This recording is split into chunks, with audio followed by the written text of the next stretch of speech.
મિત્રો આજે અમારા 1 મહિનાના દાણા થયા છે. જો આ રીતના દાણા થઈ ગયા છે 1 મહિનાના. જો વાવેતર બધી ફર્સ્ટ ક્લાસ, રોગીનું નથી. જો દાણા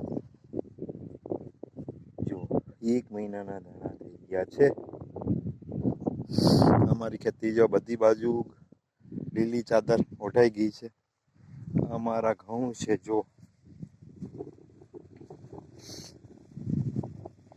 10 વીઘાના ઘઉં છે, 8-9 વીઘાના દાણા છે. જો એવું મસ્તીનું થઈ ગયું છે. જો અમારા ઘઉં છે અને 1 મહિનાના ઘઉં થયા છે. આજે તારીખ છે 13/12/2025. જો પાણી ચાલી રહ્યું છે ભાઈ.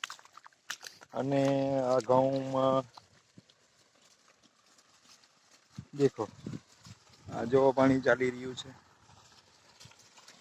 જો ઘઉં ક્યાંય ખાલી જગ્યા હોય તો કયો મને.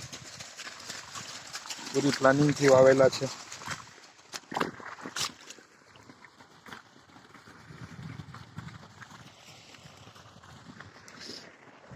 જો ઘઉં આખું ખેતર લીલી હરિયાળી થઈ, લીલી ચાદર ઘટતી ઓઢી લીલી છે. જો આખું ખેતર લીલકાઈ ગયું છે. આ રીતે મેં ઘઉં વાવેલા છે.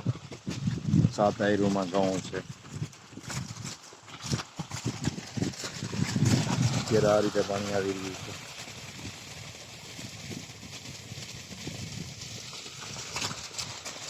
ખેતીમાં મહેનત માગી લે છે ને, થોડીક મહેનત કરવી પડશે. બીજું કોઈ ટેન્શન છે નહીં ભાઈ. ખેતીમાં બીજું કામ કરો ને આરામ કરો.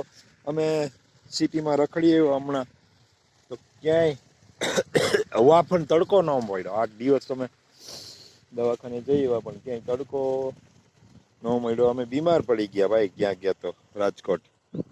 એટલે અમારી ખેતી છે. અમારી વિડીયો ગમે લાઈક કમેન્ટ કરજો ભાઈ. યુટ્યુબમાં જાઓ, સિરાજ જમાલિયા વડસરિયાને સબસ્ક્રાઈબ કરો. SIRAJJAMAL VADSARIY લખીને સબસ્ક્રાઈબ કરજો. આવજો મિત્રો.